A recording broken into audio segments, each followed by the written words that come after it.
So recently I hired a coach on Fiverr to coach me on acting. And here are the few reasons why I thought of doing so. When I mentioned an idea to one of my mentors that I want to create short form videos on YouTube to talk about career related content, tips and productivity, he suggested that I take up acting classes. And I thought about it for a second, and I think that he's right, because when I look at videos on YouTube and as I try to make videos in front of a camera itself, I think it takes a certain degree of acting, in the sense that you really got to bring out your personality and bring yourself out there to your audience and connect with them so that we can really engage our audience. And I personally struggle with this a lot, because I still feel that it's a very funny thing to do when I'm recording in front of a camera. Obviously, I don't know why this is a struggle, because in the past I've done public speaking before in my secondary school's days, where they had this public speaking competitions and they call for volunteers, and I'll be happy to do that. In fact, I thrive in those situations where I prepared a speech and I just went up there and I just delivered my speech.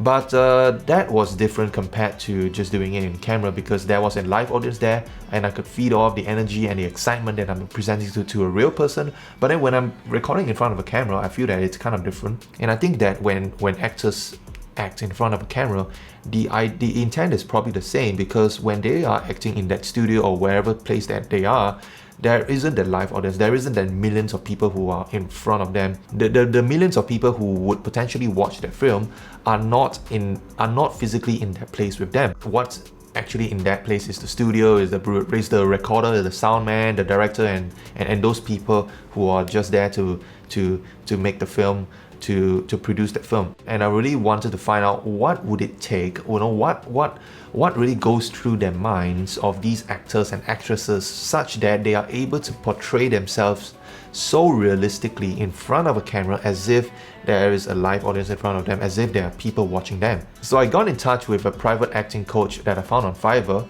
and the gig is called I Will Be Your Private Acting Coach. Her name is Aria, and I got into a Zoom call with her, and I basically shared whatever that I just mentioned, those struggles with her. Before I engaged her, I actually had a short conversation through chat just to find out what is it like working with her, and can she help me with this problem. And she told me that this is actually a really common problem that actors and actresses deal with every single day. And being an actress herself, I trust that she has the tips and tricks and the know-how, and I could probably learn a thing or two from her so that I can just make better videos in front of a camera. So here are the 2 exercises that she told me to prepare before we meet in the Zoom meeting. The first activity that she asked me to prepare is to play as if I were a kid. So do something that I did as a kid, right? Using my hands or singing or whatever it is. And the activity that I did, for which I played as a kid, is play fighting. So back then, I was into first-person shooter games and into those World War II themes.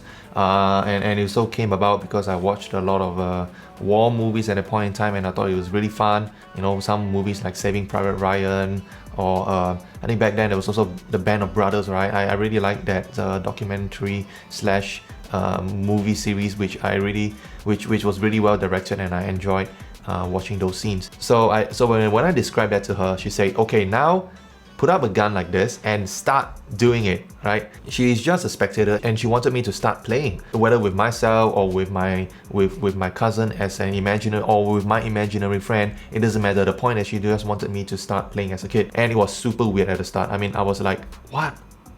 I'm an adult now already, and you want me to behave like a kid? But how is this supposed to work? But I trusted her, and she said that it will all work out in the end. And so I did it, right? I mustered with every single amount of courage, because hey, anyway, I don't know you, I don't know Aria, the coach. So I thought, whatever, right? So I did it, and I went like, pa pa pa pa pa pa, yeah, go. We have to, you know, it's like I was just trying to mimic the kind of activities and the sounds and scenes that I saw in the first-person shooter games. To give you a bit more context, the first-person shooter game that I played back then was Medal of Honor Allied Assault, and that was one of the first-person computer games that I played, and my cousin actually lent me the game and I played it on my computer back then, and I really enjoyed it.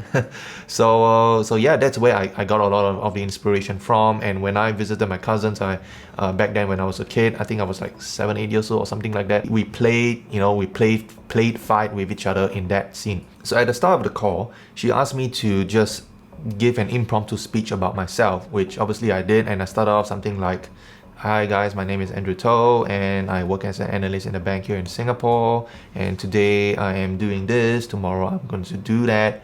And then after that play fighting activity as a kid activity, she asked me to give that same message introduction again myself, and I did, and I felt the difference. And I think that it works because the theory that she described to me is that as a kid, we have a lot of imagination, and our brains were just flowing with imagination, and that is obviously seen in our activities, in our words, and in our expressions. But somehow, after we grew up, this imagination ability has been kept in the toolbox, in a rusty toolbox for a long time, and we haven't touched it for a while. Maybe because after we have grown up as an adult, we wanted to get serious with ourselves, and therefore we didn't want to behave like a kid anymore. And unfortunately, a lot of imagination is lost in that process. And the key to be engaging in front of a camera is to use your imagination so well that the audience can feel you and understand you and imagine it with you as well, as if it's real. So although that was a really weird exercise and it felt super awkward, but I think that it works. The second exercise, which she asked me to prepare, is an activity that I would do in private, that if someone walks in, I would stop immediately. So some examples are dancing, or praying, or talking to yourself, like talking to an imaginary friend. For me, it's a mix of dancing and humming to myself, and kind of a little bit of like talking to my imaginary friend, which obviously if somebody walks in and sees me doing that, he will obviously think that I'm a bit, like, this person siao one, right? So that was the moment that I choose. A counter example for this is reading a book.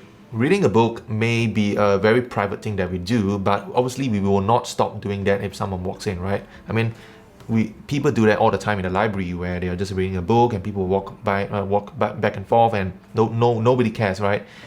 The person reading the book doesn't care, and the people who are walking back and forth doesn't care, because it's completely normal. The theory is that we want to behave privately in public, and that is actually one of the game-changing ideas that I got off from this coaching session. Because acting, I think it is literally being private in a public sense. Because when you're in front of a camera, you're actually in a very private space, and you just get to express yourself, and that film will eventually be published in a public space. That is literally it, because in the private space, the audience is not there, the live audience is not there physically, but the live audience will eventually watch that video in a public space. And I think that through this activity of doing something private, you're actually in a very relaxed state, you're in your most authentic self, and I think that is where we can deliver the most genuine content. People can tell if it's fake, or it's staged, or if it's too forced or anything like that. But I think that people are also generally very curious to find out what people do in private, almost related to this idea that people like to gossip and talk about somebody else behind their backs, or people just like to watch videos of other people doing something else and just find it very fascinating for whatever topic it is. And I acknowledge that there is this general tendency that we would be happy to continue doing what we do in private, right? And obviously if somebody who comes in, or if there's 1 million people watching us doing that, then suddenly the way that we behave towards that would start to change. Like the way we talk, or the way that we speak, or the way we behave and whatsoever would obviously change, because we would start to be conscious of the millions of eyes looking at us. And I think it's just a very natural self-defense mechanism, because we don't want to look bad, and probably we're not ready yet to show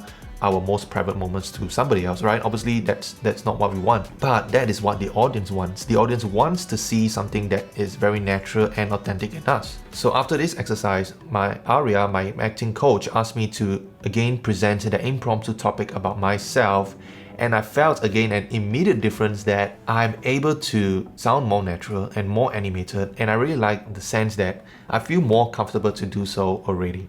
Initially, the first time when I did it, I was very uptight and was like, it almost had as if there was this invisible metallic barrier between me and the person that would be listening to my message, because I would just be talking and rambling about myself, and I just wanted to keep a safe distance from there.